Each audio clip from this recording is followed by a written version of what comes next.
Hi friends, welcome to the very first budget with me for the year 2021. So there are going to be a lot of new updates in this video. I really hope you enjoy it, and I want to apologize in advance for the noise in the background. I think you might be able to hear the laundry that we got going on. We got 4 people living in our house, so laundry is almost always going. But anyways, let's just get straight into the budget.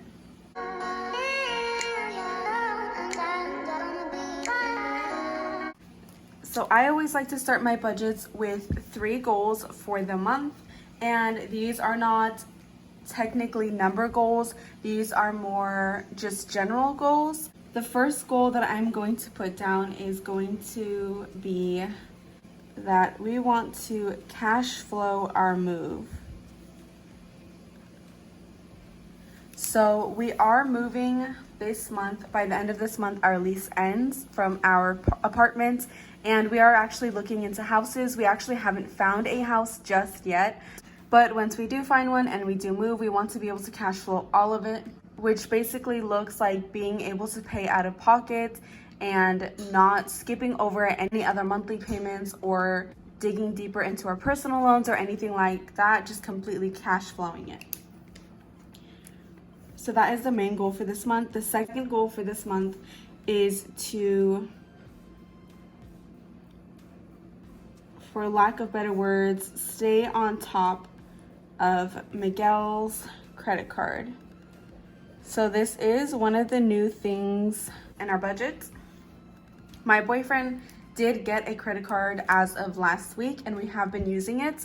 It is a Capital One / Walmart credit card. And we have used it for a few things actually. We've used it to get groceries, to get gas, and things like that. That's really all we're going to be using it for, is gas and groceries. And everything that we have spent so far, we have it in cash to pay for it. So that is what I mean by staying on top of that credit card. This is the first time that he has a credit card, and this is the first time for me that there is a credit card that's not like attached to a store. It's just a regular credit card. So this is both a new experience for me and him. So that's why the goal is to really stay on top of that this month. And then the last goal, but definitely not least, is to cook at home.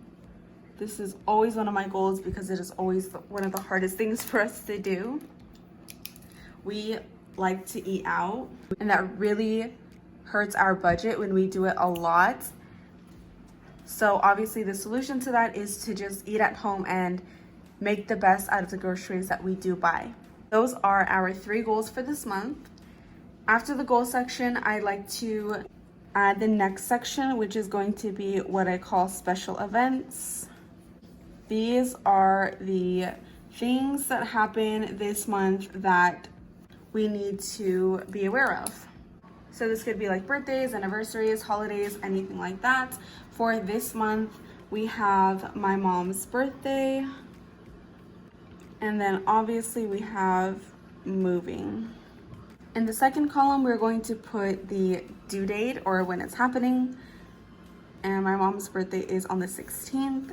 And moving, I'll just say by the 25th. That is when our lease ends. So that's why I'm putting that date down. For my mom's birthday, I've decided that we are going to be spending $155 on it. This is going to include a cake, decorations for her party that we're having, some food that we're going to be buying for the party, and then also some of her gifts. And then for moving, I am going to be putting this weird number down of $516. And the reason it's so weird and specific, and how I already know this, is because I have an online version of this. Everything that I have in my bullet journal, I have an online version in Google Docs. So I do have like a rough draft that I complete before I do this. So that is why I know that number. And those are the only 2 special events for this month. So after the special event section, I like to include what I call weeklies. And these are expenses that don't technically have due dates, but they are things that need to be taken care of every single week. And these are going to include gas, groceries, lights, and spending. In the second column, we are going to put how many times we need to budget these out. So 4 times, because we do gas, groceries, and lights every Friday. So we have 4 more Fridays for this month because we've already taken care of one Friday, which was the 2nd. So we're not going to include those. We've already paid for those. We're just going to move forward. And then lastly, spending, we use from the paychecks that we get on Mondays, and we have 4 more Mondays, so that's why there's 4. The third column is the amount that we budget for every single time. So each week we get $140 worth of gas. Okay, so I stopped recording there for a little bit because the washing machine was like a little out of control, but she's a little more chill now, so we'll just get back to it. So for groceries, each week we're gonna get $80. For light, each week we're gonna get $30. And then for spending, each week we're gonna get $30. So the last column here is the total amount for each expense we are going to be budgeting for. So because we have 4 weeks of $140, the total amount for gas is $560. Because we spend $80 for 4 weeks, total we're spending $320, and I think you can get the rest of that. So after the weekly expenses, I like to go to what I call the auto pay expenses, because you probably guessed it, these are the expenses that are on auto pay. I separate these expenses from the other expenses that are not on auto pay just because it's a lot easier for me to budget that way. In the first column, I have the type of debt. Second column, we have the due date. And then the last column, we are going to be adding the amounts. So for my boyfriend's first personal loan, the amount is going to be $159. And we'll just skip down to right here because it's the same thing. And I mentioned this in the video that I posted on Saturday, but for this personal loan, these are actually the last 2 payments for it. So after the 20th of this month, we will no longer have to pay for this. Wait, did I write it down? Oh Lord, I wrote this down on the wrong thing. Well, there goes my first mistake, and I ran out of whiteout. So we'll just change this to 1 because it's 151. So let's go back up here. For my personal loan, it is $114.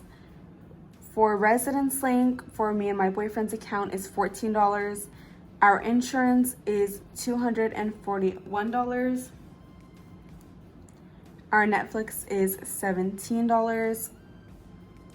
Oh, I'm sorry, $18.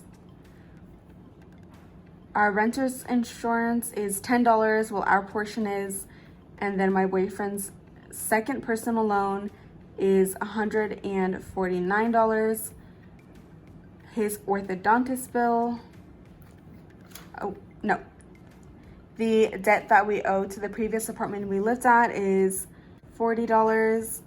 And then again, my boyfriend's orthodontist bill is $151. After his personal loan again is my personal loan again for the second time the month is $114. Again, his other personal loan is $149. And then Spotify we have, which is the $17 charge that I got confused with earlier. And then last but not least is our savings, and that gets $50. That is split into our personal savings, and then my brother and my sisters, I don't share how much gets put into each one, but that is the total amount. So those are all of the auto pay expenses, and I'm actually shocked that they all fit on one page because they used to not. So there's a little progress for us. So after the auto pay section, we get into what I call the regular bill section, because you guessed it, they are regular bills. So I am actually just going to write everything out and then we'll talk about it. See you in 1 second.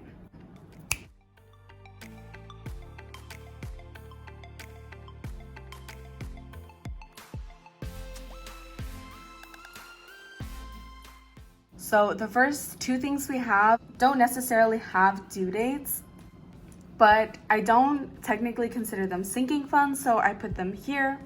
We have household, which is $30. That will go quick.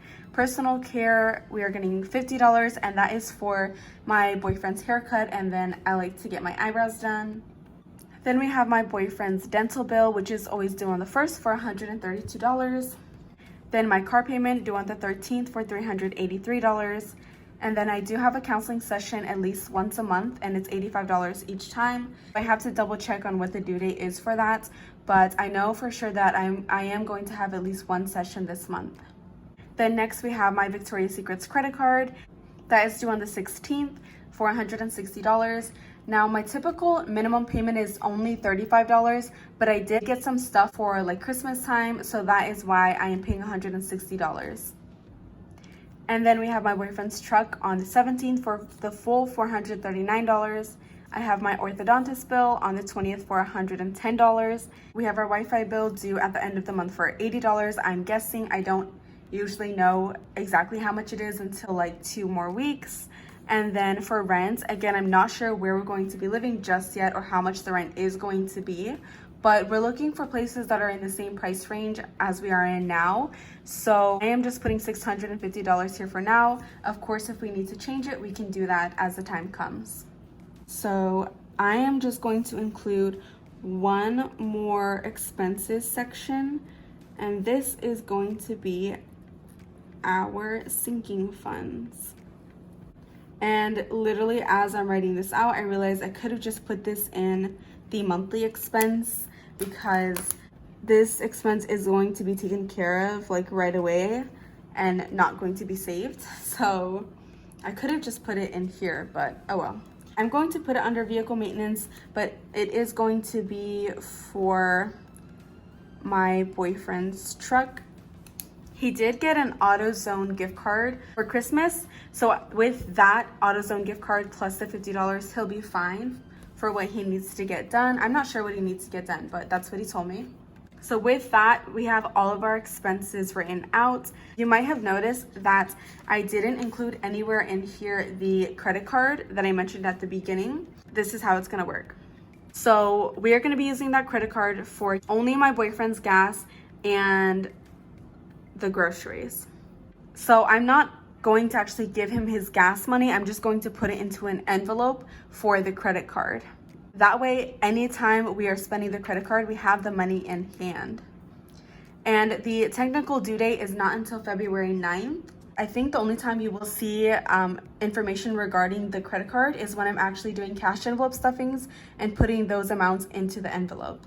Otherwise, I don't think that I'm going to be putting it into the budget. I'll probably just remind you guys. So now that we've got all of this taken care of, we are going to start putting in our income and then putting the expenses into the income. The first paycheck we're gonna get is my paycheck, and then my boyfriend's, and then mine, and so on. So the first expenses that I like to plug into the income are the weeklies that I talked about here. The gas, groceries, and light, again, all go on my boyfriend's paychecks, which we get every Friday. And then the spending expenses is going to go into my paycheck that we get on Mondays. So we'll just do that here.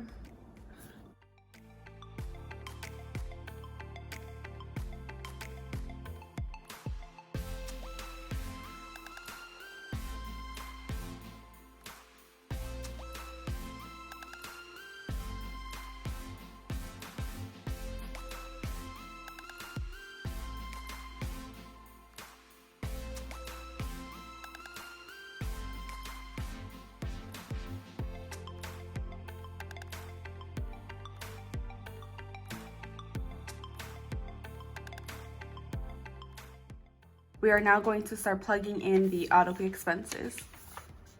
Since the first paycheck is on the 4th, and then after that is not until the 8th, we will take care of the auto pay expenses up until the 11th. So we'll take care of the Allied loan, my personal loan, and then Residence Link. Yep. And then after we put this all in, we will start subtracting the expenses from the income. And as I am looking at my bullet journal and my online version that I have with Google Docs, I just remembered that we actually already have $14 put aside for the personal loan. So instead of the full $159, we're actually only going to put aside $145. And we also already set the money aside for the household expense. So we're not gonna need to take care of that. Just an FYI.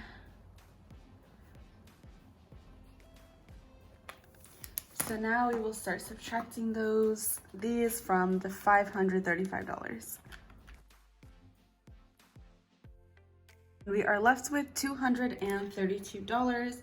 So let's see.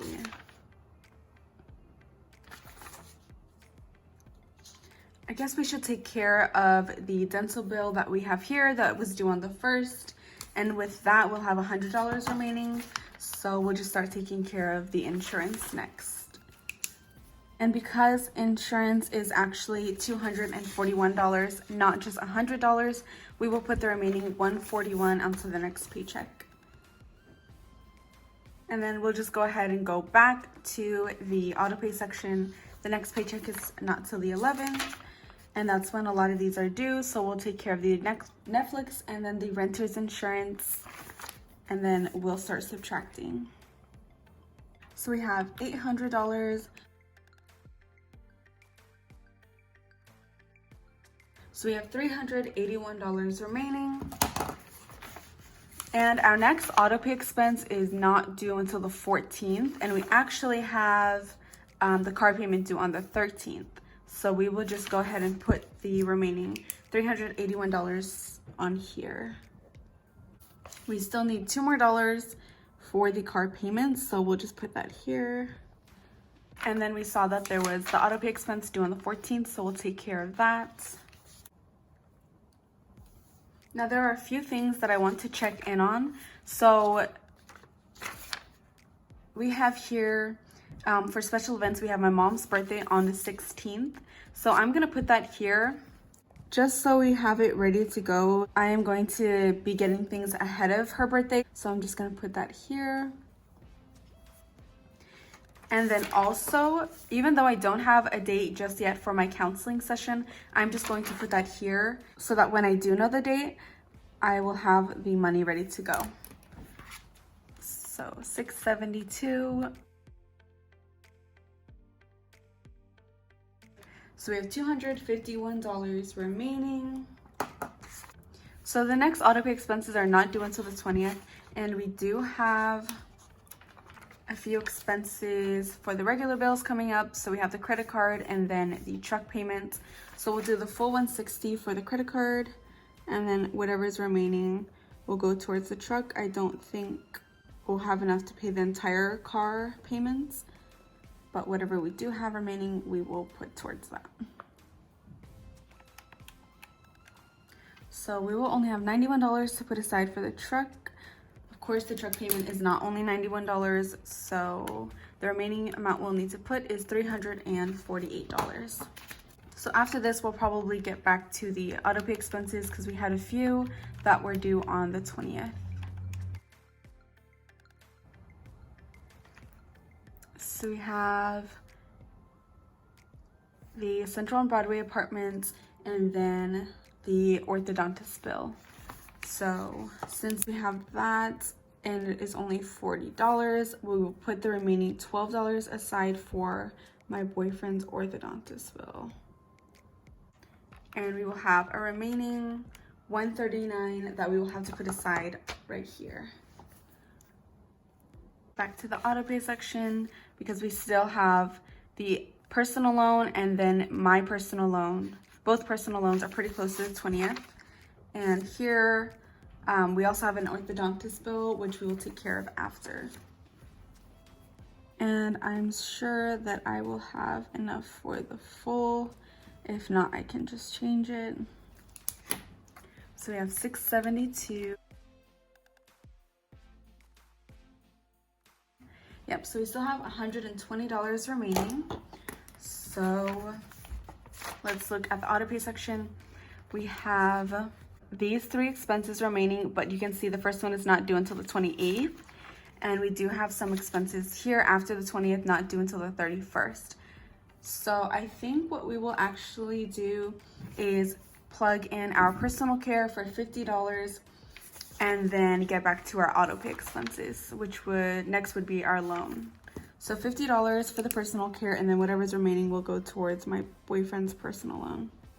I think, yep, will be $70. Then the remaining $79 will go to the next paycheck. Then we'll plug in the rest of the auto pay expenses, which would be the Spotify and the savings. And then we'll get back to the regular bills. Let's see where we're at first though.